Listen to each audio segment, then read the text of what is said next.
Hola, ¿qué tal?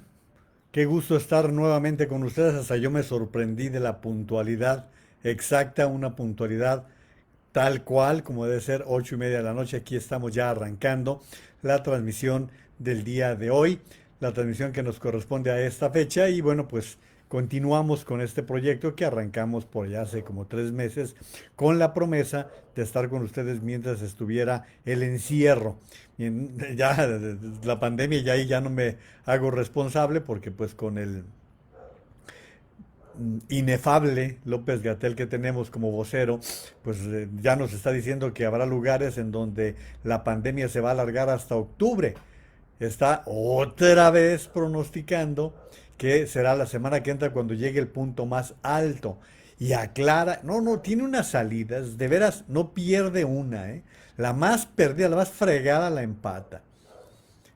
Sale ahora con que cuando él dijo que el 8 de mayo iba a ser el punto más alto era para la Ciudad de México, pero nunca lo aclaró, nunca lo dijo. Siempre dijo el punto más alto es este, no, no es cierto. Está mintiendo permanentemente, todos los días está mintiendo. Ahora no sale con que la próxima semana será el pico más alto. Ya no tiene mucho chiste porque pues hasta el más ignorante como él puede lanzarse con un pronóstico de esa naturaleza. Y lo que podemos anticipar, sí, ciertamente, lo que está viéndose en el mundo es que difícilmente se va a contener la pandemia, estemos en verano, estemos en invierno, si continuamos sin una vacuna, sin medicamentos. Hoy les voy a informar cómo en Estados Unidos se están produciendo nuevos brotes. ¿Por qué? Pues porque no está erradicado el problema, porque hay zonas en donde se han salido a trabajar, se han salido a las actividades y conforme se van saliendo las personas, se van poniendo vulnerables a contagiarse del coronavirus. Eso es lo que está pasando, así de simple y de sencillo, en aquellos países que ya han dado un paso más adelante que nosotros. Nosotros no, ¿eh?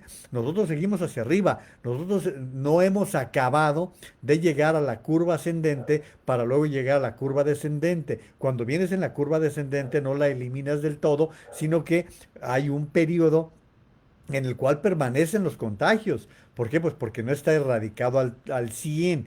Hay países que sí lo han logrado. Por ejemplo, esta semana yo les decía que ya Nueva Zelanda anunció que está completamente liberado del problema del COVID, del coronavirus. Ese es un hecho, así están las circunstancias. Hoy miren, por ejemplo, veía el tuit que Jorge Suárez Vélez, el analista de temas financieros y económicos que participa en CNN, en Univisión, y tiene artículos en el periódico Reforma, dice, este señor es un criminal, refiriéndose a Hugo López Gatell, y no, no se le puede calificar de otra manera. Si se buscan calificativos, miren, el tipo durante todos estos 3 o 4 meses nos ha dicho mentiras con las pruebas. Se ha negado a darle importancia a las pruebas. En un principio que porque el centinela, que porque no sé qué y no sé cuánto. Total, mientras que la Organización Mundial de la Salud recomendaba las pruebas como el método más adecuado, más correcto para llevar una información, una orientación de lo que está pasando en los países. Y ahora nos sale con que es que no es un sistema de control. ¿Y quién dijo que era un sistema de control? Es un sistema de información. Fíjense cómo juegan con las palabras. Es un sistema de información. Yo aquí les he dicho muchas veces que las pruebas son como un GPS que nos va permitiendo ubicarnos.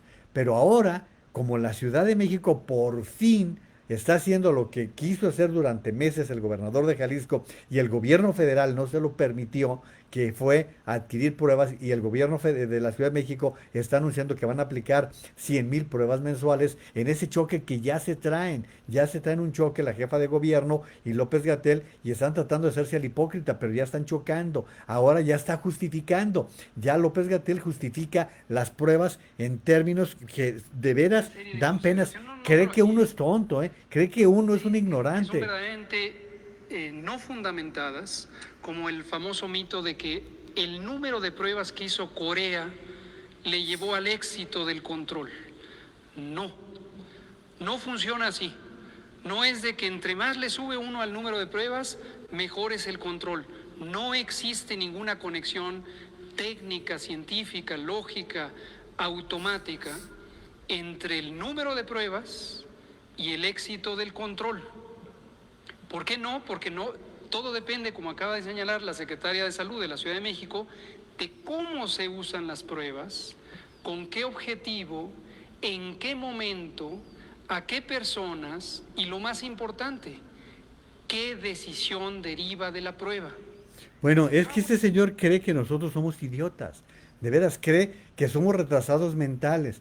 Cree que no tenemos un registro de todas sus babosadas que ha dicho a lo largo de estas semanas. A ver, Corea logró establecer un control a partir de las pruebas. Por supuesto que sí.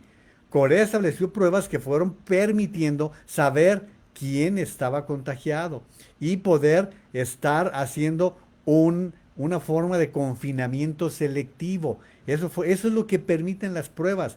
Las pruebas permiten saber quiénes están contagiados para poder determinar a quiénes pudieron contagiar y cómo va a generar. Es generar un mapa, así de simple. Yo no soy epidemiólogo, pero tengo sentido común y ese señor nos está mintiendo todos los días. Por eso yo les he comentado, ya no le crean. Ha mentido permanentemente y siempre se la saca con una respuesta que nos quiere engañar con este tipo de respuestas tan absurdas como las que está presentando el día de hoy. Yo, la verdad, hace bastante tiempo que lo tengo ya en la lista de los mentirosos, de los funcionarios que se dedican a engañar. Les platicaba que un amigo me comentaba que se perdió un buen epidemiólogo y terminaron ganándose un payaso, ¿no? Así lo tienen clasificado ya entre los propios médicos, para que ustedes se den una propia idea con lo que está ganándose el señor López-Gatell. Muy buenas noches, don Marcos Gerade Budebo. Dice, linda noche a todos en México. Él está en Miami Beach, Florida. Alma Sánchez, Juan María, saludos, buenas noches. Muy buenas noches también para Enrique BP, Saúl Zárate, Marce Naveja, gracias por estar participando en esta transmisión. Marcos Gerade dice además, si es Gatell desde la H1N1, por eso Calderón lo corrió, por eso lo hicieron a un lado, porque estaba precisamente creando ruido y pues ahora él todas sus venganzas las está registrando en este tipo de declaraciones que va formulando. Saludos, Gloria Naveja. Dora Cristina Espinosa, hola Juan María, buenas noches, saludos desde Guadalajara. Dora Cristina Espinosa es mi compañera de generación en la carrera en el entonces era ISAO, después fue la UNIVA, en donde estudiamos juntos. No sabía que estabas en Guadalajara, Dora, pensé que estarías en Ciudad de México. Marcos Gerardo dice además, ya se peleó Gatell con Sheinbaum, así es, pero que según la doctora, él dice al presidente cifras falsas. Sí, definitivamente. Alicia Esther Gutiérrez López, buenas noches. Juan María, muy buenas noches. Saludos también a Terry Orozco, a Marte Aguinaga, Mili Naveja, Francisco Montaño Mercado, y también a Juan Manuel Campos Juanma, muchos saludos. Lucy Bustamante hasta Sinaloa, el saludo, mi querida Lucy. Carmen Robles Gil, buenas noches, aquí ya escuchándote. Muchas gracias, Carmen, y sobre todo gracias porque ella es de quienes nos comparten la transmisión con varios amigos. Siempre se les agradece a aquellas personas que nos están siguiendo y que de paso nos hacen el favor de compartir esa transmisión que estamos generando. Miren, lo que yo estoy observando es que ahora somos muchas personas que estamos haciendo nuestro esfuerzo en el hacer en vivos a través de Facebook. Entonces, pues se va dividiendo la audiencia en diferentes formas, se van creando nichos nuevos y bueno, pues entonces que el sol sale para todos, yo es lo que creo. Entonces yo simplemente seguiré con este proyecto ya por algunos días. Creo que es conveniente ya también irlos dejando descansar porque yo noto que las personas están empezando a salir a sus actividades, que están ya concentrándose en sus actividades normales, lo cual es lógico. Ya les diré en qué va a consistir las actividades en redes sociales que vamos a estar compartiendo con ustedes, pero ya definitivamente pensando en que esta forma de comunicación cotidiana la vamos a modificar ya veremos cómo. Saludos a Urscam, muchos saludos también a Alicia por allá, a Nuevo Vallarta, Nayarit. Juan Manuel Campos, saludos desde Zapopan. Dice Alicia Esther Gutiérrez, subestima nuestra inteligencia, trata de embaucar con su rebuscada información. Ni siquiera es rebuscada, Alicia, con sus mentiras. Es un mentiroso, es un mitómano. Saludos, José Rafael Cárdenas. También saludos a Gustavo de la Cerda. Samuel Magaña, ¿qué tal, Samuel? Ya parece que el público del pueblo allá en San Julián está creciendo. Muchos saludos, muchos abrazos para todos por allá. Y un abrazo también y felicidades. Marcos Gerada dice, yo siempre te escucho y benditas las redes sociales. Gracias, Marcos, eso es. Y no solamente me escucha Marcos, sino que además nos comparte información, nos comparte memes, nos comparte algunos videos, algunas sugerencias muy interesantes, cosa que vale mucho la pena. Entonces, pues vamos a otras cosas con respecto a lo que se está diciendo. Fíjense lo que dice en su Twitter Héctor de Mauleón, el periodista e historiador. 587 nuevas defunciones y 4.790 nuevos casos de COVID-19. En total, 15.944 muertos, 133.974 contagios. Esto el día en que AMLO pidió a sus gobernados volver a las calles, en congruencia con el día en que dijo que esta catástrofe ni siquiera es equivalente a la influenza. Es lo que dice Héctor de Mauleón. Bien, pues vamos ahora a las cifras, precisamente lo que gracias a Jaime Matus por darnos a conocer lo que hoy informó precisamente el gobierno federal. ¿Cómo se encuentra México? El número de casos confirmados de acuerdo a las cifras del gobierno, 133.974. Muchos especialistas dicen que ya tenemos más de 1 millón de contagiados. Yo les digo, pero son los datos que están dando de manera oficial. Muertos, hasta ahora 15.944, igual, con un subregistro que ya iríamos en un número muy por encima de los 20.000. En las últimas 24 horas se confirmó el contagio de 4.790 personas y la muerte por COVID de 587 personas. Esas son las cifras dadas a conocer el día de hoy. Y como les comentaba, Estados Unidos estaba ya a nada de convertirse en el puntero con los 2 millones. Hoy Estados Unidos superó ya los 2 millones de contagiados, 2.022.021. Han muerto 113.000 personas. En el mundo los casos confirmados son de 7.493.514 y han muerto 420.847 personas. Fíjense que hoy se está informando que en Estados Unidos algunas áreas están registrando un repunte del coronavirus precisamente por lo que está pasando. El aumento de hospitalizaciones avivan el temor de una segunda ola de coronavirus. Eso es lo que están diciendo y lo que están reportando en algunas partes que están registrando, por ejemplo, en Arizona, 1.291 hospitalizaciones, un récord para la entidad.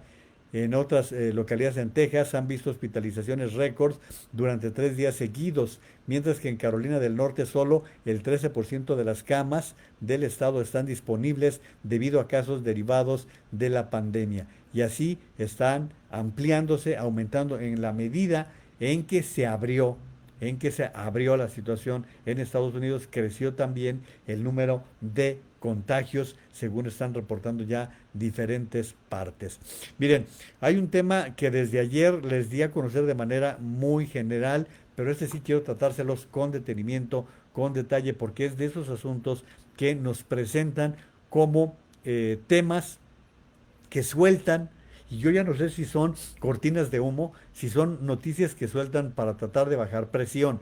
Como el gobierno federal está haciendo un terrible papel con el tema de la pandemia, diera la impresión de que lanzan anuncios para tratar de distraer la atención, de distraer el foco, como ha sido ya un señalamiento de medios internacionales, el pésimo papel del gobierno federal, y se ha ubicado al presidente de México entre los 3 peores que han gestionado la pandemia, y a saber, Bolsonaro, Trump y López Obrador. Son los 3 peores en el mundo, ¿sí? Del mundo democrático. No entremos con las dictaduras que juegan en otro terreno. Bueno, diera la impresión de que nos van soltando noticias que distraen la atención. Por ejemplo, las afores. ¿Qué más interés pueden tener las personas que en su propia jubilación, que su propio ahorro para el retiro? Bueno, pues vamos a revisar las afores como si fuera una urgencia en este momento, que incluso están dando sugerencias absurdas de tan poquito que se logra ahorrar para el retiro, y hay quienes están sugiriendo que se les dé facilidades para retirar cantidades que luego van a necesitar con otras condiciones de vida. Bueno, pero que las afores, que hay que aumentar el IEPS. El IEPS es el impuesto especial a ciertos productos como los refrescos, como la gasolina, como el alcohol, los cigarros, a productos de esa naturaleza. Ahora, el senador por Morena, el líder de Morena en el Senado, a quien yo le guardo cierto respeto por la trayectoria que ha tenido, Ricardo Monreal es un hombre que ha sido diputado por el PRI, ha sido gobernador por el PRD de Zacatecas, ha sido senador ahora por Morena, ha tenido por el PRD también fue lo que es ahora la alcaldía de Cuauhtémoc, fue también jefe de esa demarcación apenas en el sexenio pasado. Es un hombre que tiene una trayectoria larguísima en la política, aparte es un hombre con estudios de doctorado en Derecho Constitucional, y bueno, antier nos salió, bueno, ayer por la mañana, nos salió con la novedad de que está presentando una iniciativa para fusionar tres organismos: la Comisión de Competencia, el Instituto Federal de Telecomunicaciones y la Comisión Reguladora de Energía. Perdón si soy muy reiterativo o explico con demasiados detalles la información. Son tres diferentes organismos. Estos organismos están en la lista de los que se llaman organismos autónomos. Son organismos que tienen su propia organización y que no dependen del gobierno. Son organismos que nos ha costado mucho tiempo, mucho trabajo poder crear este tipo de organismos, que son los organismos que nos representan a los ciudadanos, que no dependen del gobierno. El gobierno les asigna el presupuesto, o más bien les envía el presupuesto para que lo puedan ejercer de acuerdo a lo que la Cámara de Diputados les presupuesta. Eso es todo. Pero estos organismos han tenido una función muy importante. Vamos, por ejemplo, competencia. Competencia es un organismo muy importante para poder evitar la competencia desleal, para poder evitar los monopolios, para poder deliberar juicios entre quienes pertenecen a una misma industria, para poder tener equilibrios en el mercado. Por eso es la importancia de la Comisión de Competencia. Esa es una. Y costó, repito, mucho trabajo tener un organismo de esta naturaleza. ¿Quiénes entran como consejeros en competencia? Pues economistas, gente que conoce muy bien el mercado, gente que conoce muy bien cómo se mueven todos los sistemas económicos en el mundo, y obviamente conocen cómo se mueven en el país. Luego, el Instituto Federal de Telecomunicaciones es el encargado de todo lo que se refiere al espectro de las comunicaciones: telefonía celular, telefonía fija, radio, televisión, sistemas de transmisión de datos. O sea, todo lo que se refiere a telecomunicaciones. Este instituto fue muy importante poder dar ese paso. ¿Por qué? Porque todo eso estaba concentrado en la Secretaría de Comunicaciones y Transportes. Allí estaba. No había un organismo ciudadano.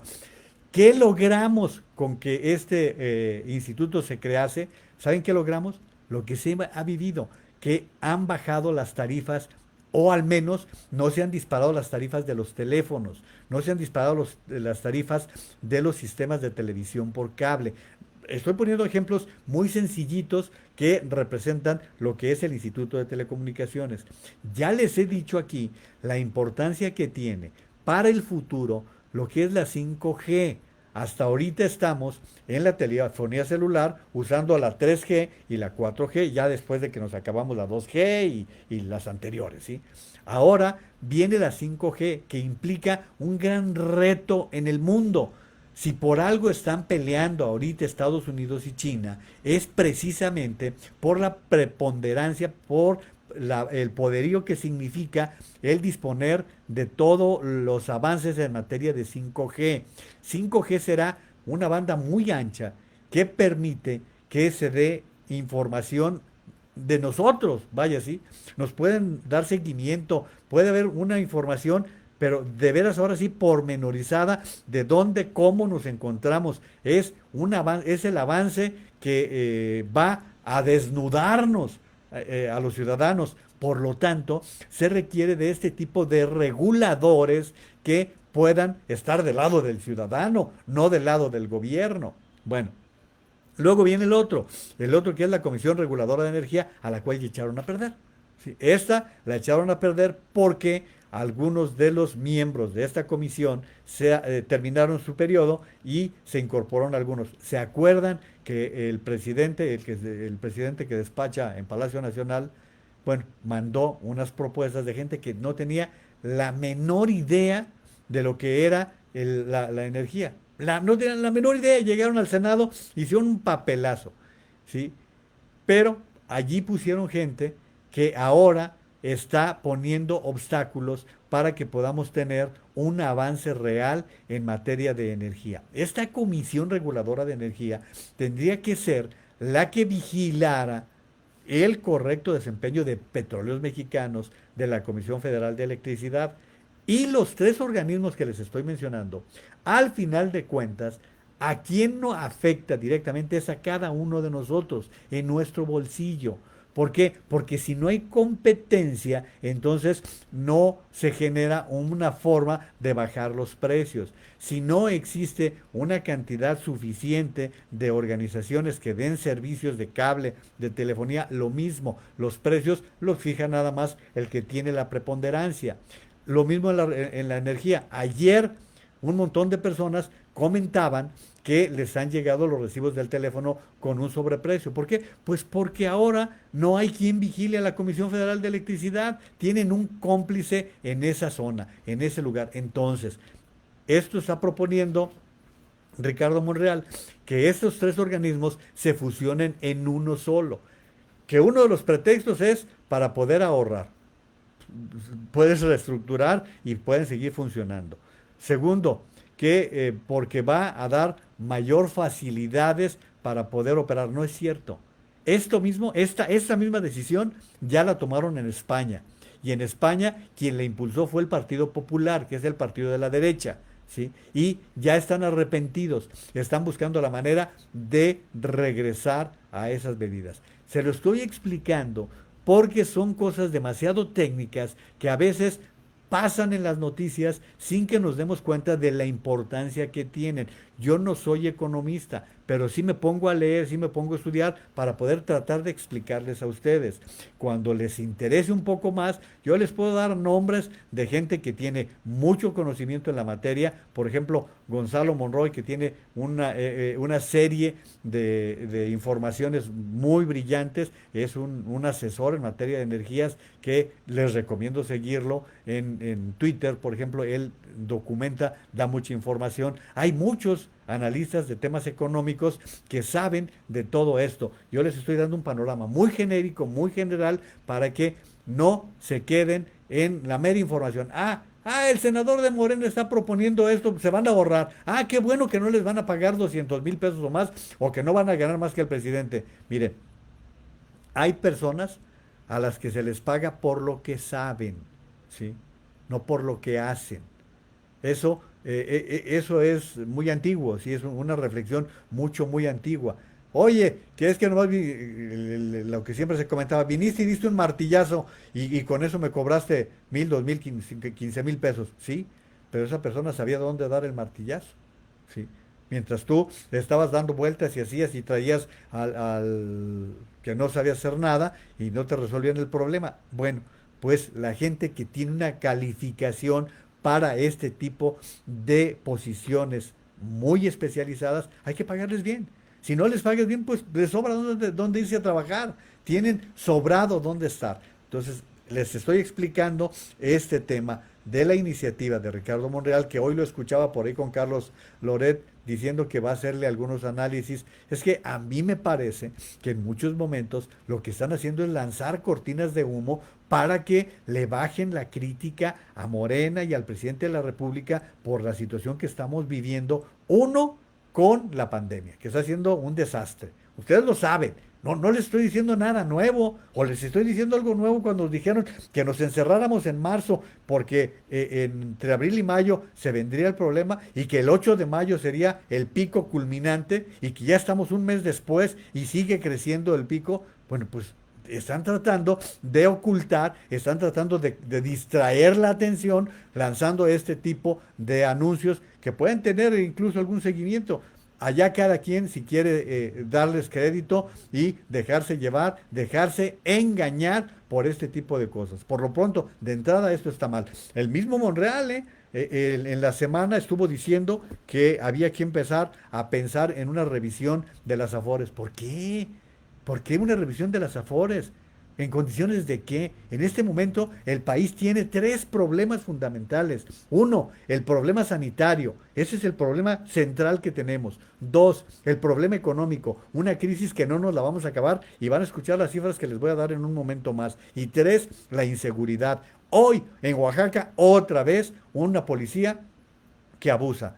Igual que en Guadalajara, igual que en Tijuana, igual que en San Luis Potosí, igual que en la Ciudad de México, igual ahora en Oaxaca, la policía se excede y mata personas. Mataron a un muchacho México-americano en excesos porque las policías no están preparadas para poder contener a los jóvenes. Entonces, tenemos problemas muy claros y mientras con una bola de tonterías tratando de distraer la atención de un mal gobierno, un gobierno que se ha dedicado a hacer las cosas mal.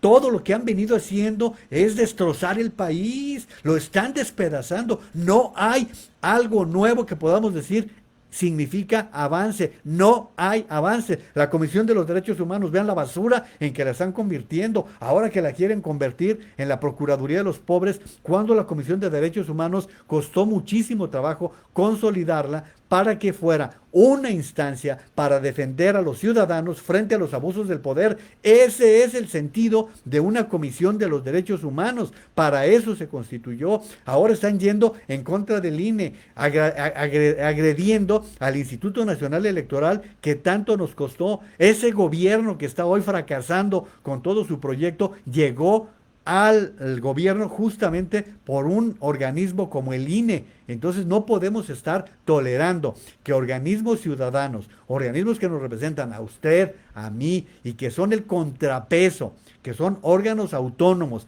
que no dependen del gobernante en turno, esos organismos no pueden desaparecer ni pueden depender del gobernante. Ya los partidos los prostituyeron, ¿eh? De eso ya hablamos en otros tiempos, ¿sí? Pero esos organismos tienen mucho significado. Bueno, ya me atrasé mucho con los comentarios que ustedes me están formulando y que, bueno, pues es parte esencial de lo que estamos haciendo. Saludos a Sánchez Martínez. Dice, maestro, estuve ausente varios días, pero ya estoy de vuelta. Un gusto saludarlo nuevamente. Muchísimas gracias. Siempre se agradece. Tony Alcocer también. Jaime Matus, Jaime, mi brazo derecho en la información, muchísimas gracias.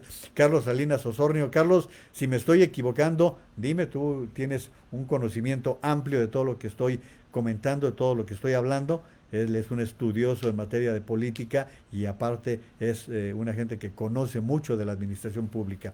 Saludos a Claudia Gabriela Rodríguez Castellanos, muchísimas gracias, dice buenas noches, aquí presentes mi marido y yo. Pues saludos al marido y saludos a todos. Dice Tony Alcocer, buenas noches al respecto, me da mucha tristeza, me dice mi hija que estudia comunicación en Madrid, que sus amigos de varios países le han mandado los periódicos de varios países como Alemania, Israel, etcétera, donde nos llaman México, México el nuevo Venezuela.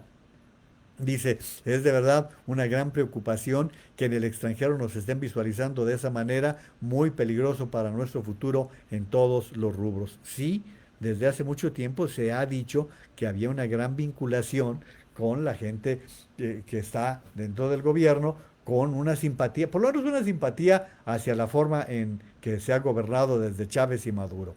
Saludos Luis Gómez, Tony Alcocer dice además, qué interesante y qué importante esta información que nos das. Espero que sirva de algo y que dé orientación para que quienes quieren saber más, pues ya se van a buscar con otros ojos. Marta Algadillo, también muchísimas gracias Marta, qué gusto saberte del otro lado. Muchísimas gracias. Rafa Saavedra, ¿cómo estás Rafa? Un fuerte abrazo.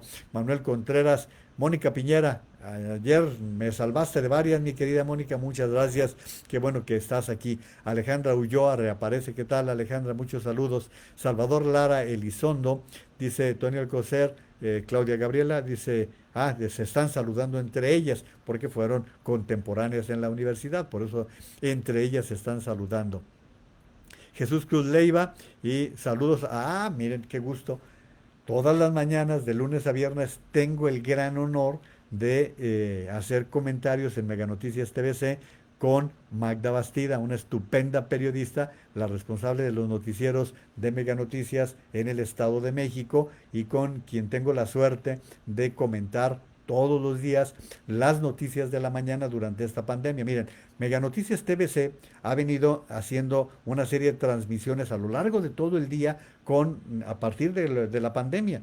Y entonces se han estado haciendo programas especiales durante mucho tiempo. La gente ha estado trabajando desde sus casas con transmisiones especiales, pero con una transmisión permanente. Y bueno, pues esto nos ha permitido estar constantemente, y un saludo en general para todo el equipo de Mega Noticias que encabeza Raúl Frías en la ciudad de Guadalajara, donde se encuentra la sede central de Megacable, y también a Paco Ramírez, quien es el gerente de información en la Ciudad de México, en PCTV. Ahí es donde estamos, ahí estamos trabajando, bueno, todo este rollo para decir que qué bonito que está Magda Bastida del otro lado. Y mira, Magda, yo sé que ahorita ya debes traer el noticiero encima, así que es todo un lujo que estés en este momento saludándonos, y que te hayas dado un ratito para estar aquí con tu amigo y compañero en esta transmisión. María Hernández, María Luisa Naveja, también muchas gracias.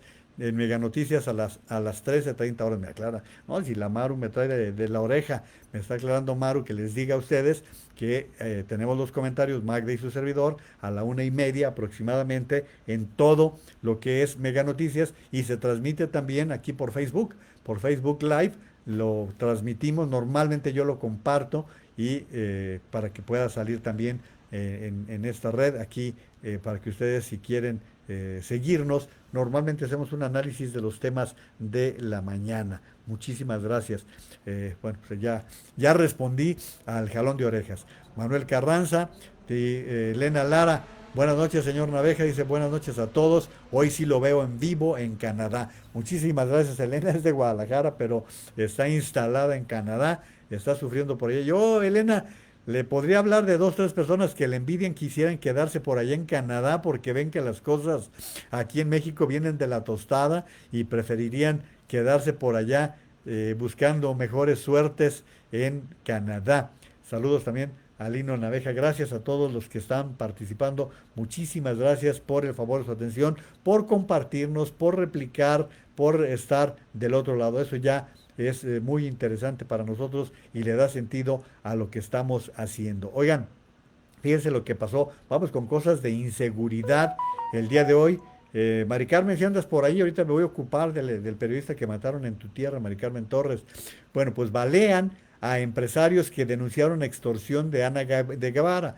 Esto lo publica El Universal. El apoderado legal de la empresa que denunció una presunta extorsión de la titular de la Comisión Nacional del Deporte, Ana Gabriela Guevara, y otros miembros de su equipo, fue atacado a tiros en la zona conurbada de Veracruz, Boca del Río. Los hechos ocurrieron la tarde de ayer, ya de hoy no, sobre el Boulevard Manuel Ávila Camacho, a la altura del lujoso fraccionamiento Costa de Oro, donde el abogado junto con otros acompañantes fue atacado a tiros.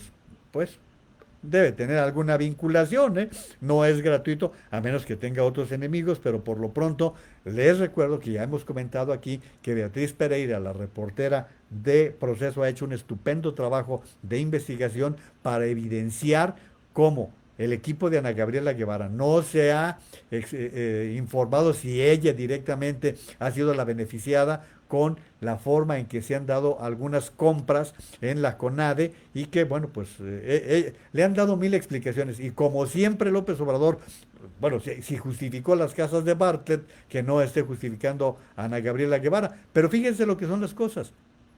Qué triste.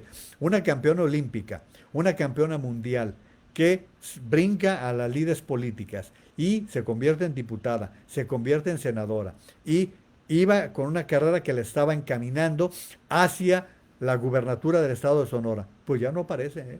Ya no aparece. Todo esto hace indicar que Ana Gabriela Guevara llegó a su principio de Peter. Usted sabe que el principio de Peter es cuando llega uno a su nivel de incompetencia. Hasta ahí llegaron mis capacidades. Creo que le duró mucho, ¿eh? Le duró mucho a Ana Gabriela Guevara, pero bueno, hoy estoy reportándoles esto, que balearon a empresarios que denunciaron extorsión de Ana Gabriela Guevara. Bueno, eso es por lo que se refiere al caso de Veracruz, pero les decía que asesinaron a un periodista en Sonora, al periodista José Castillo, según lo que está informando Televisa en su portal. Mataron a José Castillo en Ciudad Obregón, Sonora. La mañana de este jueves fue asesinado José Luis Castillo, quien era propietario del portal informativo Prioridad Máxima en la colonia El Campanario, ubicada al oriente de Ciudad Obregón. Según los primeros reportes, hombres armados le dispararon y después huyeron. José Luis Castillo, de 55 años de edad, fue encontrado en la banqueta de un domicilio ubicado, ahí bien en las calles, no tiene caso. Minutos antes, los vecinos del sector reportaron que una persona estaba herida, pero cuando llegaron los paramédicos de la Cruz Roja, el hombre ya había muerto. Es decir, otro periodista asesinado, José Castillo, él en Ciudad Obregón, Sonora. Y les estaba comentando lo que ocurrió con este jovencito de Carolina del Norte, que lo asesinaron igual en Oaxaca, y esto nos está hablando de qué es lo que va a pasar, lo que está pasando con las policías que no tienen capacidad para poder hacer las detenciones con las debidas protecciones. Miren, hoy también, dentro de lo que se hace el análisis en materia de política, Héctor de Mauleón, que ya se lo refería hace rato en su Twitter, hoy escribe en el Universal algo muy interesante, pero antes déjenme leerles algunos comentarios que se están registrando. Mónica Cebes, Mónica, ¿qué tal? Muchísimo gusto, Monicucha, que estés del otro lado. Dice Mari, dice, yo me quiero ir a Canadá. Ándele. Maru dice, yo me quiero ir a Canadá. Pusieron Mari, no, Maru se quiere ir a Canadá. Saludos, Joe Martínez. Saludos, mi querida Marta Montaño, otra compañera de muchísimas aventuras. Marta, qué gusto que andes del otro lado. Y Salvador Lara también, muy buenas tardes. Sí, para él tardes, porque él está 2 horas más temprano que nosotros en Estados Unidos, por eso dice buenas tardes, nosotros buenas noches, para nosotros ya es oscuro aquí. Para quienes preguntan si estamos en vivo, son ahorita ya las 9 de la noche con 7 minutos. Bueno, pues fíjense, para seguir con los temas de seguridad y policíacos, dice hoy Héctor de Mauleón en su artículo del Universal. El pasado 8 de junio, una marcha para pedir justicia por Melanie Martínez Uribe, la joven agredida por la policía el día anterior en los rumbos de Polanco, en la Ciudad de México, culminó con el saqueo de establecimientos comerciales en las avenidas Juárez y 5 de Mayo y con el destrozo de mobiliario urbano cometido por un centenar de jóvenes encapuchados y vestidos de negro. Un documento del gobierno de la Ciudad de México establece que los actos vandálicos fueron planeados detalladamente y cometidos por 3 grupos debidamente reclutados y organizados. Pongan mucha atención en lo que les voy a leer a continuación, porque es una evidencia de que este ataque que se dio en la Ciudad de México, este vandalismo, fue precisamente de precisión, con el fin de alcanzar ciertos propósitos. Vean el detalle de esta información. Primero, se encargó de la seguridad de los encapuchados. El segundo grupo tuvo a su cargo acciones de destrucción. Y el tercer grupo fue el que se entregó al robo y al saqueo. El grupo de seguridad se encargó de derribar las vallas metálicas que resguardaban el hemiciclo a Juárez y el Palacio de Bellas Artes. El grupo de destrucción iba armado con varillas, desarmadores, martillos, cohetones, piedras, latas de pintura con aerosol, entre otros utensilios con los que dañaron las instalaciones del Fiesta Americana, Banamex, Kentucky, Banco de México, cámaras de videovigilancia de negocios y del C5. El grupo de saqueo realizó dicha acción de forma organizada en establecimientos previamente ubicados.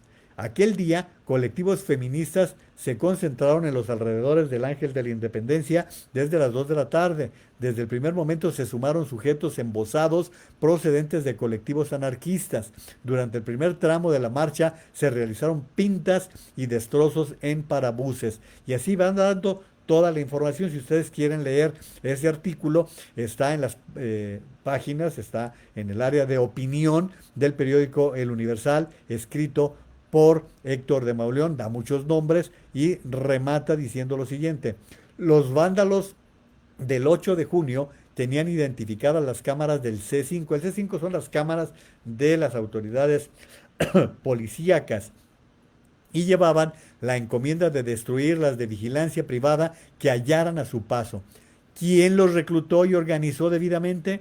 Me inclino a creer que es muy probable que a estas alturas el gobierno de Claudia Sheinbaum ya lo sepa. Pero para que vea cómo este tipo de manifestaciones muchas veces van ya debidamente organizadas. Déjenme darle un traguito a mi refresco porque me estoy aquí atorando. No fue comercial, fue una Coca-Cola para aguantar el ritmo en el que andamos y que es a veces medio intenso. Bueno, les quise compartir este artículo porque nos habla de qué es lo que está pasando cuando se presentan este tipo de vandalismos.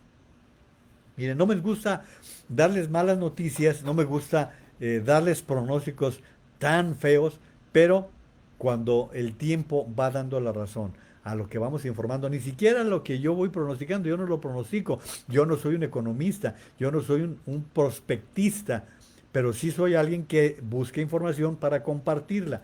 Bueno, les hemos informado desde que comenzamos estas transmisiones que el país iba a entrar en una crisis económica. Y les decíamos, no solamente por la pandemia, México ya venía con un decrecimiento económico. Acuérdense que en el 2019 no crecimos, al contrario, decrecimos. Y hemos estado en recesión. Ya estamos en una situación económica mala desde el año pasado.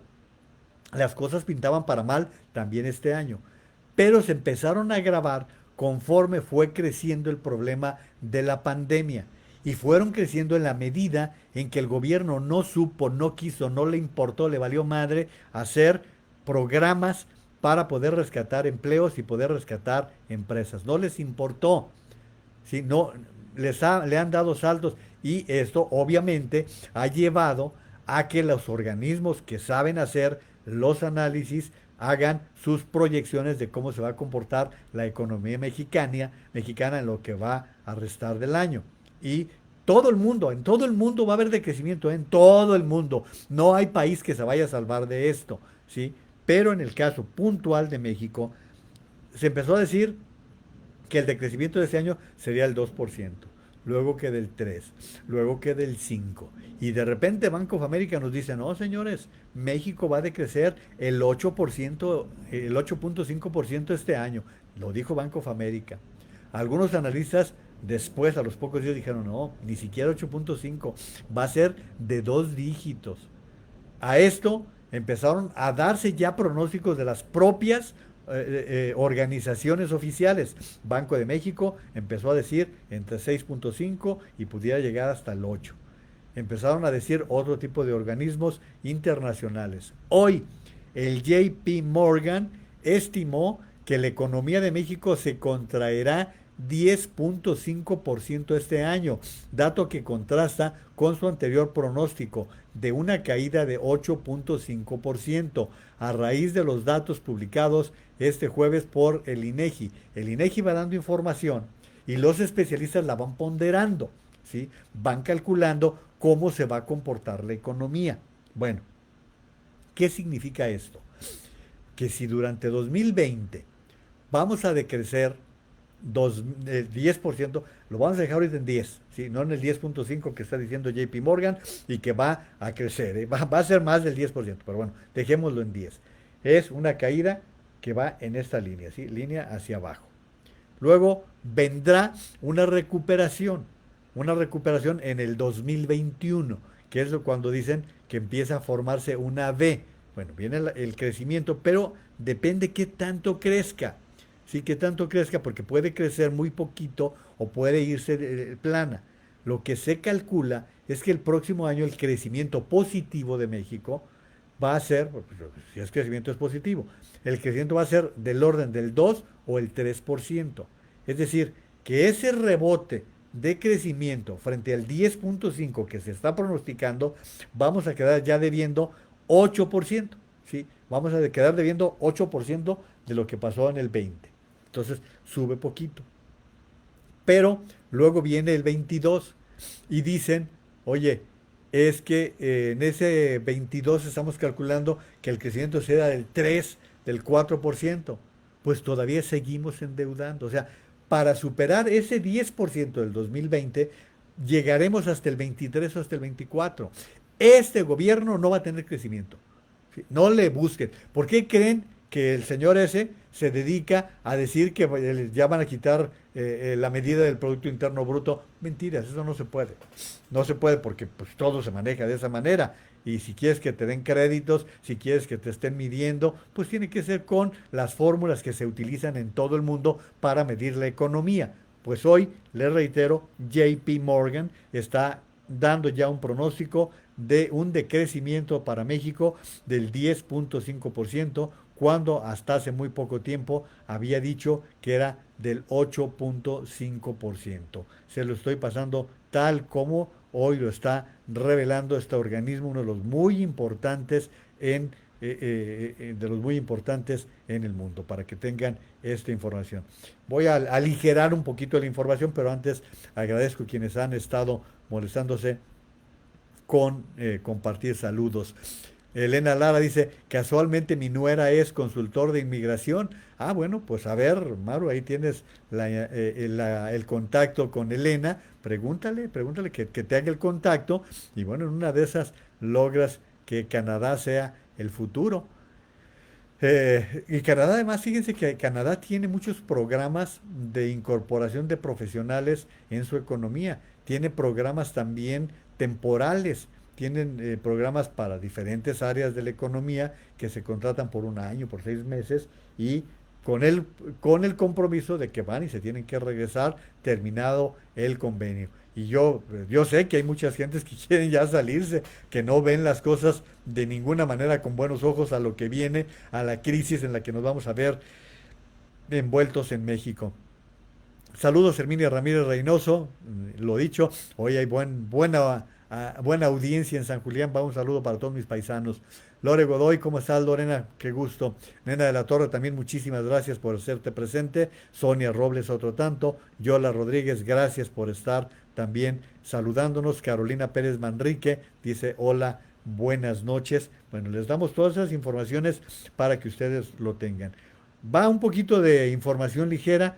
Fíjense que reportan, y según me lo dice Jaime Matus, ya lo había leído yo por allí, que el gancito Aarón Padilla, exjugador de los Pumas de la UNAM, está grave por COVID-19.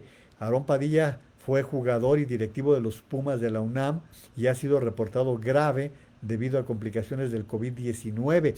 El exjugador universitario de 77 años de edad fue mundialista en Inglaterra 66 y México 70. Amaneció con dificultades respiratorias, pues esta cepa le atacó sus pulmones y le dificulta la respiración. Las complicaciones son mayores debido a que Aarón sufre desde hace algunos años de Alzheimer. Ah, qué mala noticia, ¿no? Aarón Padilla, no crean que fue el gran jugador, era un regular jugador, él era extremo y usaba mucho en una jugada que es la bicicleta, que se llevaba entre las piernas el balón para agarrar velocidad y dejar atrás al defensa. Bueno, pues un saludo a la familia de Aarón Padilla y ojalá sea para bien. Hoy se reanudó la actividad en la Liga de España. Hoy se reanudó hubo un partido en donde hay jugadores mexicanos. Tengo entendido que el único que jugó fue el Lainez, quien juega para el Betis, que le ganó 2-0 al Sevilla, en donde está guardado. Y este fue el reencuentro con la Liga de España. Regresó a la actividad después de 96 días desde que la temporada fue suspendida por la pandemia. Este duelo fue, como les dije, Sevilla y Real Betis, que lo ganó el Betis 2-0, Andrés Guardado con Sevilla y Diego Lainez con el Real Betis. Qué bueno, porque decían que andaba perdido, que Lainez andaba extraviado, que no lo encontraban, que no se reportaba en los entrenamientos. Bueno, pues finalmente parece que ya lo reencontraron, porque hasta le leí por ahí que jugó más o menos bien, que entró en el segundo tiempo y que tuvo algunas buenas acciones. Bueno, para quienes nos gusta el fútbol americano, mi querido Jaime Matus levanta oreja para lo que vamos a comentar ahora con respecto al fútbol americano. La NFL cancela actividades de campo hasta finales de julio. Cuando la NFL dio a conocer su protocolo para volver, el escenario planteado fue más que optimista, pero la gravedad de la pandemia del coronavirus los ha obligado a ceder, especialmente en planes que incluían reuniones virtuales. Eso es, reuniones presenciales también entre jugadores y staff.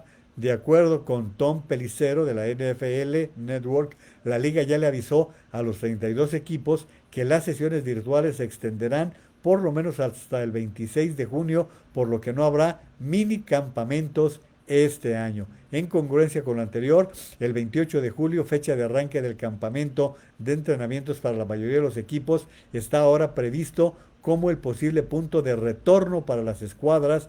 Esto podría provocar que los partidos de pretemporada se vean reducidos y, en el caso más extremo, que se aplace el inicio de la temporada. Así que para los que nos gusta el fútbol americano, pues las noticias no son muy buenas, que digamos, porque pues hay que tener también la paciencia, qué es lo que va a suceder. Miren, cuando los altos funcionarios tienen vergüenza, cuando los militares tienen carácter, cuando los militares saben cuál es el lugar que deben ocupar frente al poder, frente a los gobiernos. En días pasados hubo un acto en el que el presidente de Estados Unidos estuvo acompañado por funcionarios de diferente índole, entre ellos un alto funcionario militar.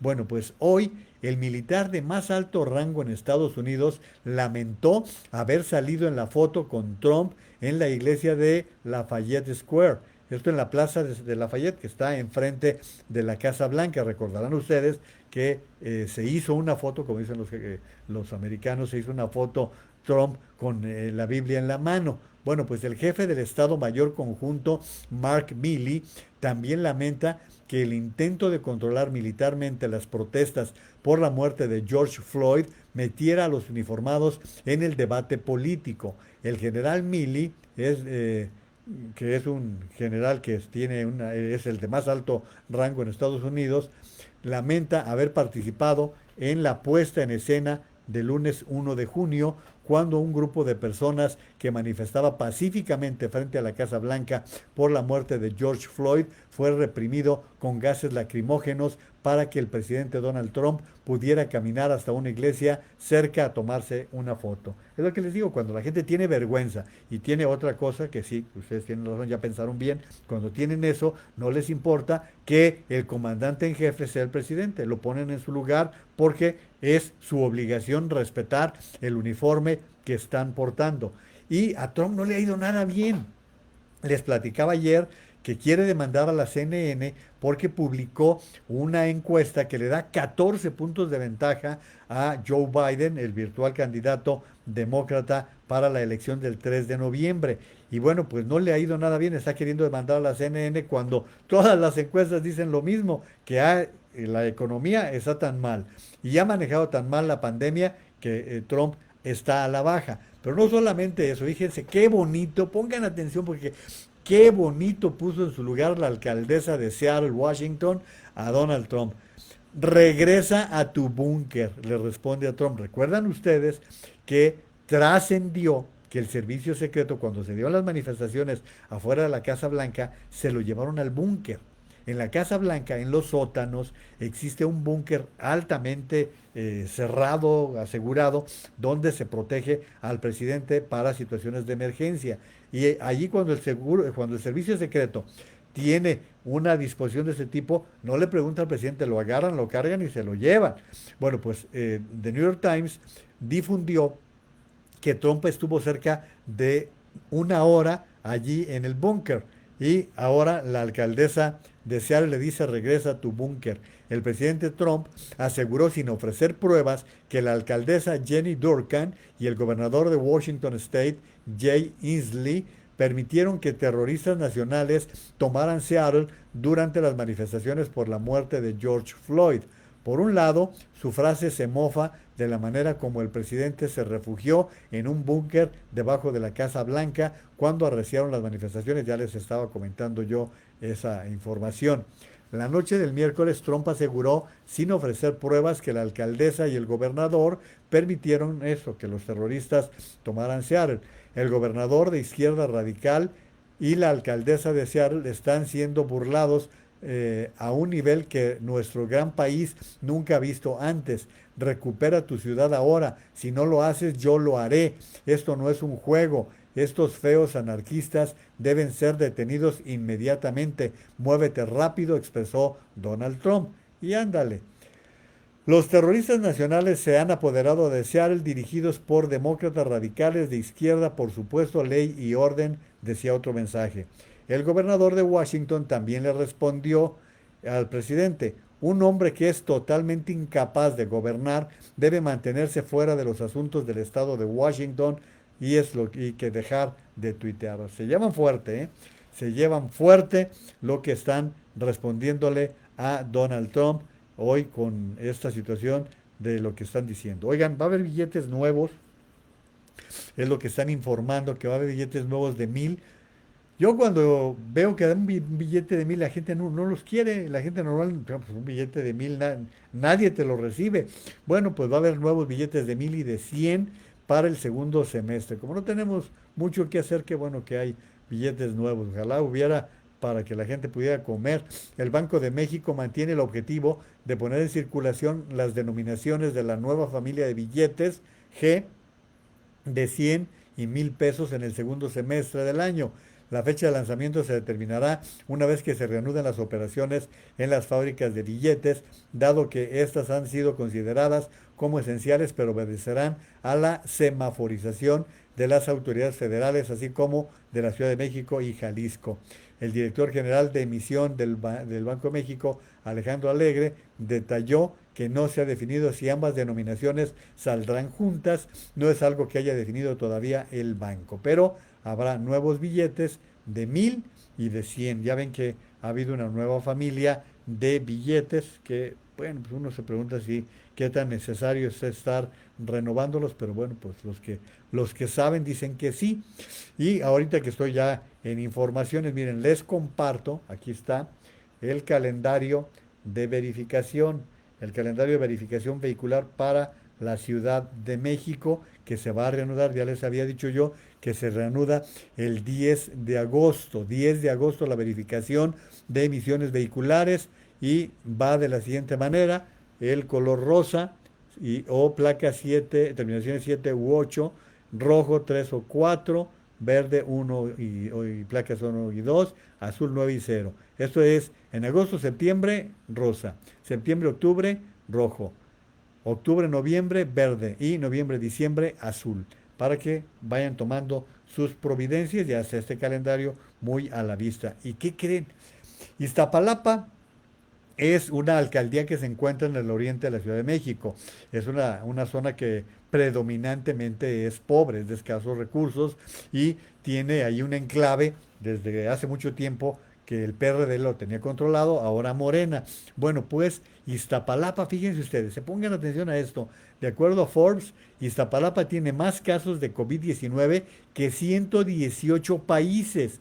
La alcaldía de Iztapalapa tiene este dato: más de 118 países y 29 estados de la República. tiene 6.048 casos positivos acumulados de COVID-19.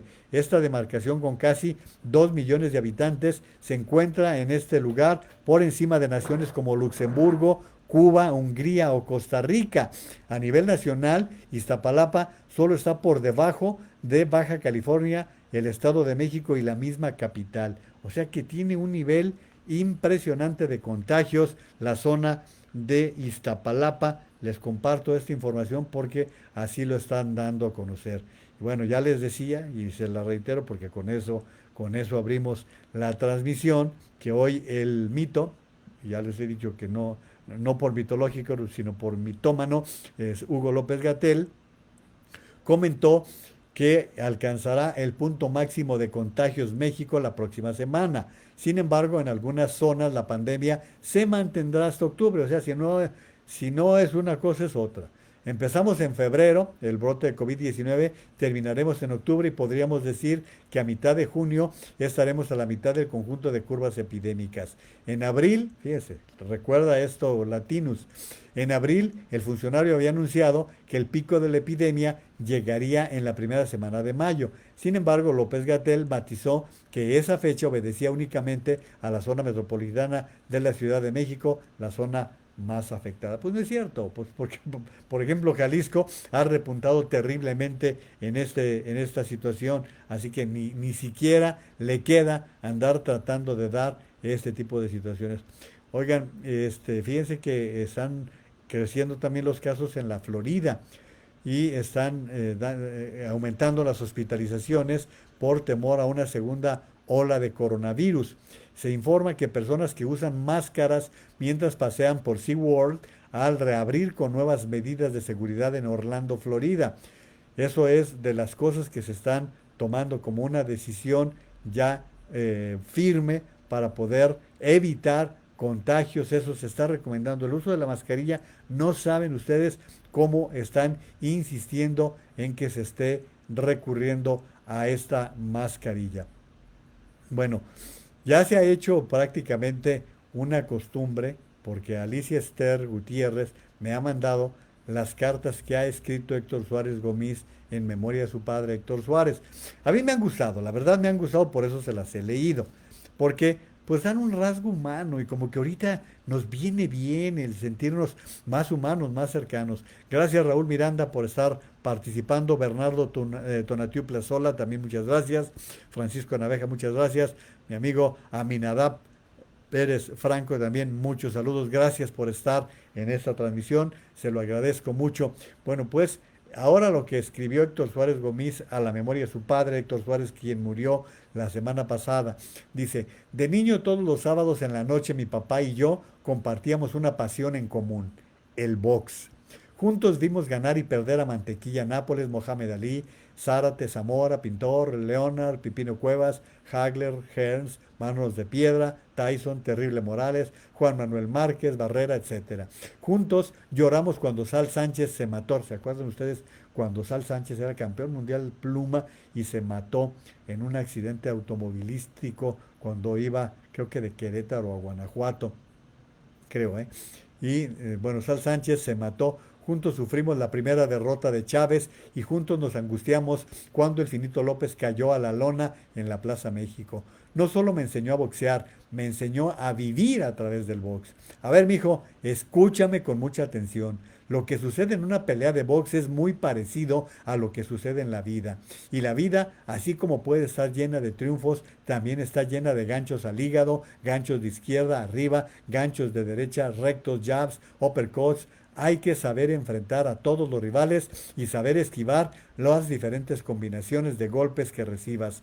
No importa si peleas a la larga, media o corta distancia. Tú tienes que saber leer a tu adversario y saber cómo y en qué momento le puedes ganar. No importa que se vean más fuertes, tú te plantas frente a tu rival y peleas.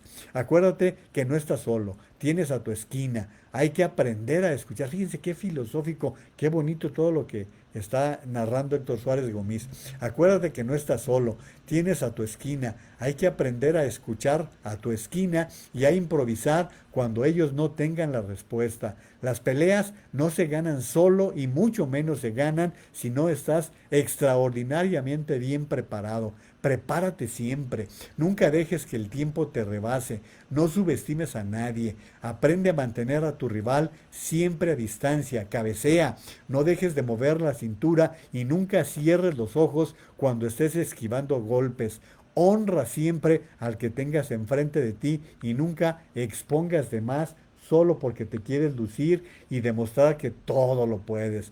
No te preocupes si de pronto no haces las cosas bien, porque siempre va a sonar la campana para que te retires a meditar en qué puedes mejorar, y también siempre sonará la campana para que vuelvas a empezar otra vez.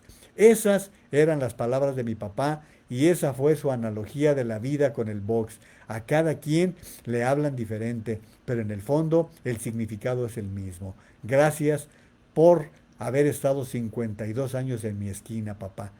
Híjole, qué bonitos testimonios. Ya llevamos, creo que 3 o 4 de estos testimonios que ha escrito Héctor Suárez Gomis a la memoria de su padre. De verdad que me da muchísimo gusto tener la oportunidad de compartirlos con ustedes. Va algo que, pues para que ustedes vayan calculando cómo se llevan fuerte también en Estados Unidos. Joe Biden, quien será el candidato demócrata a la presidencia, pronunció un discurso en Delaware State, y advirtió que el presidente Donald Trump desconocerá las elecciones presidenciales de noviembre para mantenerse en el poder si los escrutinios favorecen al candidato demócrata. Es mi mayor preocupación, dijo Joe Biden. Este presidente intentará robarse la elección. Esto lo declaró en el programa The Daily Show con Trevor Noah.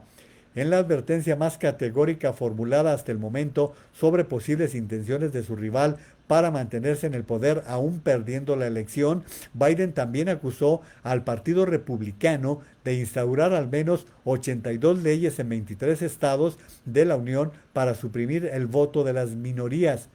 Le dice el presentador, le preguntó a Biden si ha considerado qué pasaría si Trump pierde la elección y se rehúsa a abandonar el poder. Imagínense ustedes que pierda Trump y diga, no, no dejo la presidencia.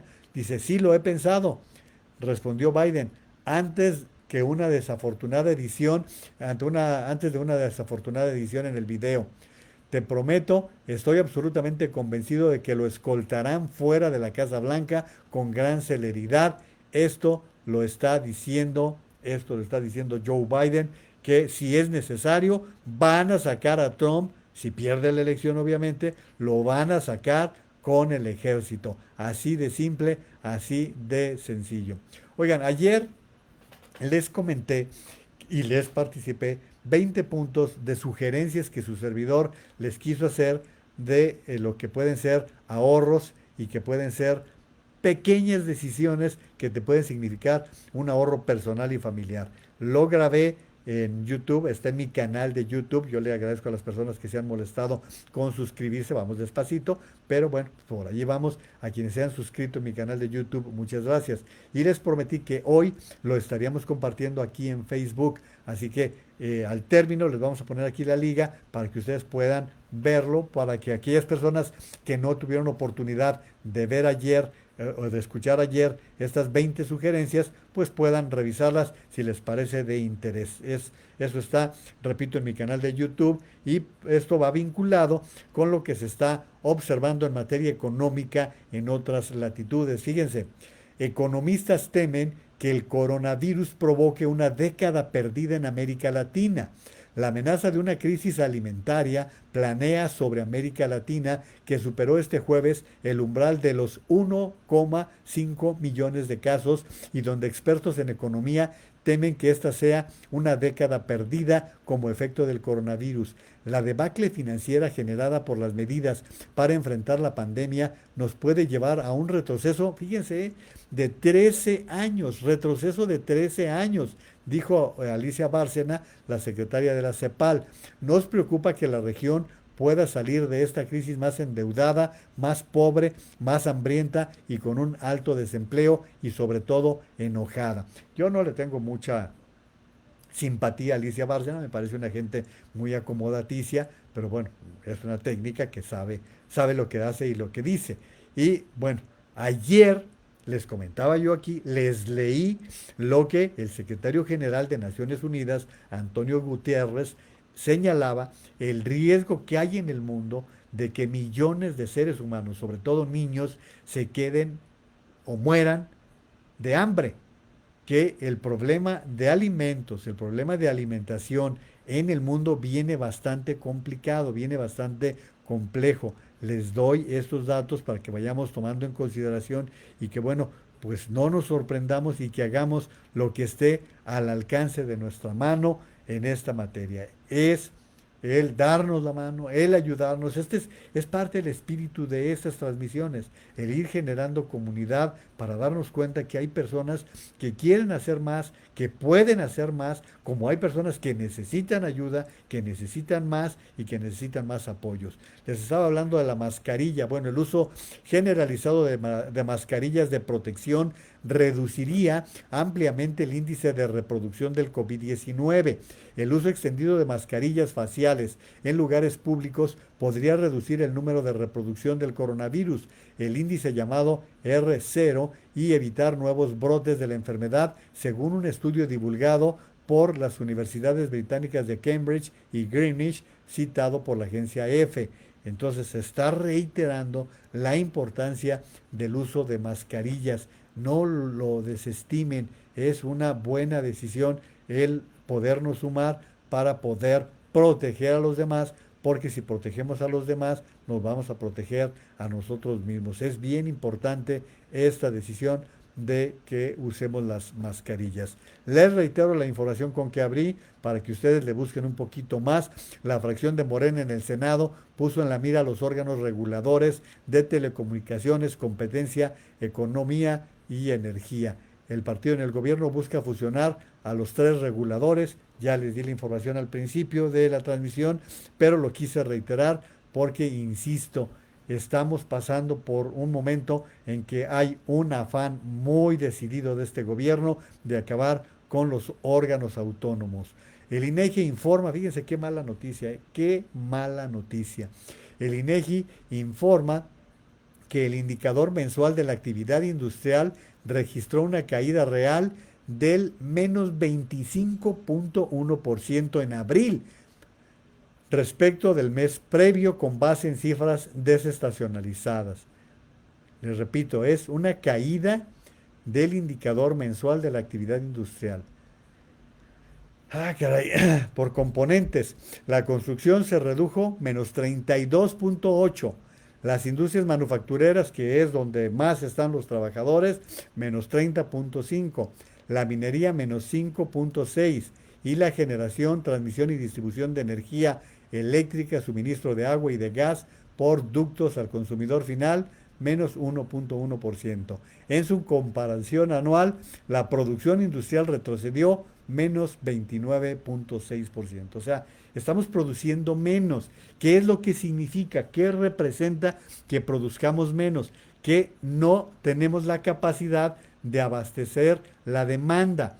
Y esto nos va a crear conflictos. Porque imagínense ustedes ahorita que algunas fábricas en otros países necesiten partes, necesitan algunos elementos que nosotros habitualmente les abastecemos y que de pronto no lo hagamos. Sobrará, sobre todo de China, quien les esté ofreciendo los mismos productos. Y para volver a colocarlos, ¿saben cuánto tiempo va a pasar? Recuerden ustedes que el 1 de julio llega ya, se formaliza la modernización del Tratado de Libre Comercio, pero todavía se va a tomar varios meses para que se generalice en algunas áreas de la economía. Por lo tanto, esto que está pasando, que estamos produciendo menos, es una pésima, pero pésima noticia que no vale la pena que estemos arrastrando mientras pudiéramos tener un programa por parte del gobierno para apoyar a las empresas y generar la posibilidad de proteger los empleos.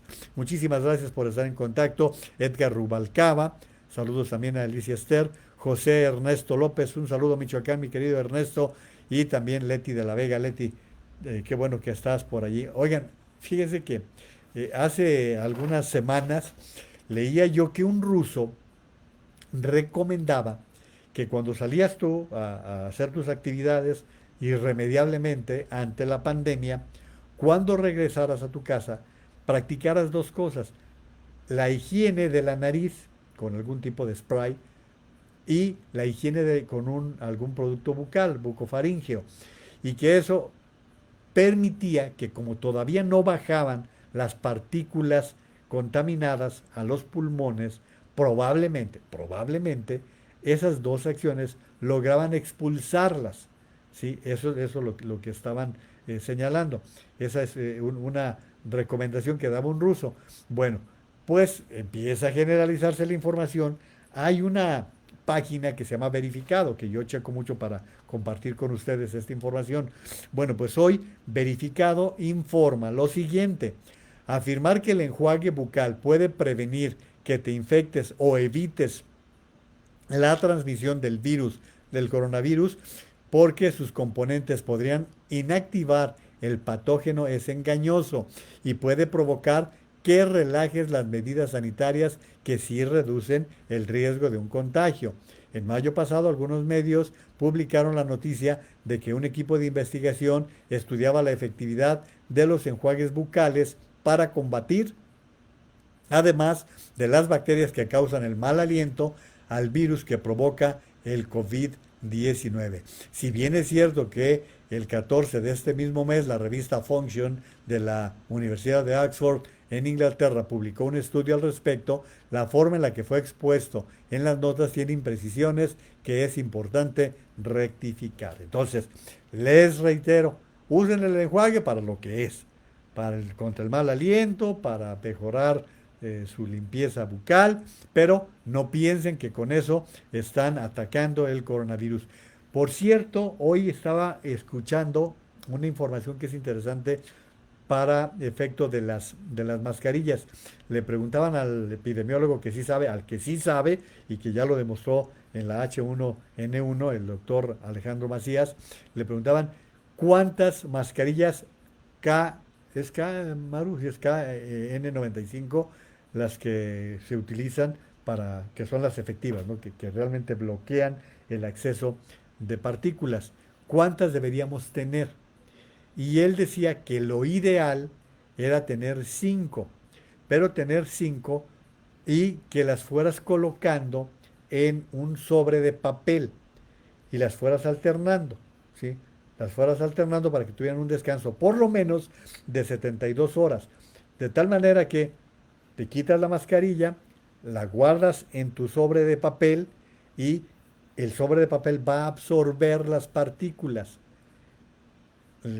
Usas otra y cuando ya terminaste tu movimiento, haces el mismo procedimiento. Esa es una sugerencia que yo leí y se la estoy pasando porque pues son de las cosas que me parecen a veces curiosas.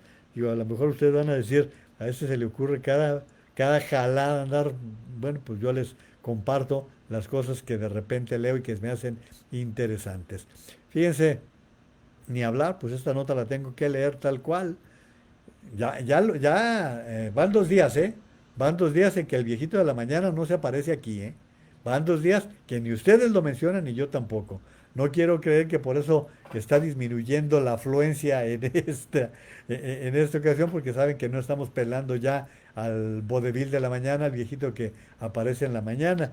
Bueno, hoy el periodista José Ureña revela en el periódico 24 Horas en su columna de opinión: desde hace tiempo, unos en lo individual, otros por partido y aún a través de su agrupación Cúpula, han pedido cita en Palacio Nacional. Una vez más, lo solicitaron el martes los gobernadores, durante la reunión virtual de la CONAGO con gran parte del gabinete.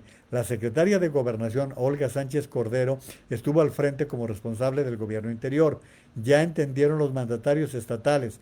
Buscan al canciller Ebrard, dedicado a muchas tareas, pero sobre todo a proveer al país de insumos médicos. Y de intentar abrir la Casa Blanca para el primer viaje internacional de su jefe para ver a Donald Trump. Cierto, el tema central era el turismo y la reactivación de una actividad fundamental. Total, estaban pidiéndole diálogo al presidente de la República, a los gobernadores. ¿Saben qué respondió la secretaria de Gobernación? El presidente está muy ocupado, tiene su agenda saturada. ¿Cómo ven? Si eso le dice a los gobernadores, ¿ustedes creen que va a recibir a los empresarios? ¿Ustedes creen que va a recibir a las mujeres que protestaron el Día Internacional de la Mujer? ¿Ustedes creen que va a recibir a los papás de los niños con cáncer que no tienen medicamentos, que están viviendo las de Caín para poder pagar los medicamentos para sus niños? Ya me está aclarando producciones, la mascarilla es KN95, KN95. Esa es la información. Gracias, maestro Bernabé Bañuelos. Saludos a Héctor García, muchos saludos. Héctor, va un abrazo con mucho gusto, con mucho cariño. Y bueno, pues les estaba dando esa información para que ustedes vean qué es lo que se está dando a conocer hoy. Si a alguien le interesa esta nota, a mí no me interesó mucho, pero pues se la comparto. Si quieren checar el portal de Aristegui Noticias, está revelando Anabel Hernández, la periodista, que Edgar Valdés Villarreal, la Barbie, no solo era narco de 2008 a 2010, también fue infiltrado de la DEA. Esto lo está revelando Anabel Hernández. No son temas que a mí me gusten mucho, pero si a ustedes les gusta, chéquense el portal Aristegui Noticias y allí van a poder saciar toda su curiosidad. Bueno, una nota importante para la gente de la UNAM. La UNAM ha sumado sus conocimientos, talentos y capacidades a los esfuerzos de la nación para contener con la propagación del coronavirus y sus efectos en la salud de las personas. Esto lo dijo el rector Enrique Graue. En un mensaje dirigido a la comunidad universitaria, pidió que quede claro, sea cual fuese la fecha de regreso a las actividades, no podrá ser con el aforo y con las características con las que operábamos antes de esta contingencia. Habrá disposiciones generales para la universidad y particulares para cada una de las dependencias y entidades, las cuales serán dadas a conocer con toda oportunidad. Es más o menos lo mismo que yo ya les había dicho con respecto a la reanudación de actividades en la Universidad Nacional Autónoma de México. Así que les paso el detalle de la información con respecto a todo esto. Bueno, pues ya no les voy a dar malas noticias. Tengo varias de caídas de la economía y eso mejor ya les voy a agradecer el favor de su atención. Elena Lara, a mí me gusta que no le dé tanta importancia a ese viejillo tal AMLO, así en minúsculas, no merece mayúsculas. Estamos completamente de acuerdo, doña Elena, y complacida. Gracias, maestro, dice Héctor García. Lo mismo digo para ti, Héctor, sabes que se te estima y se te respeta, un muy buen locutor de la cadena Radiorama, Héctor García. Gracias por haberme acompañado. Les recuerdo los cuidados que debemos tener, la importancia de la distancia física, de la distancia social, de la sana distancia, por lo menos 1,5 metros, 2 metros, si se puede, 6 pies, que es lo que tienen en Estados Unidos, para que tengamos también esa información. El uso de la mascarilla, ya están ustedes escuchando que cada vez hay más elementos que nos dicen que hay que usar la mascarilla, lavarse las manos por 20 segundos, lavarse muy bien las manos, el uso del gel antibacterial cuando no podemos lavarnos las manos de inmediato.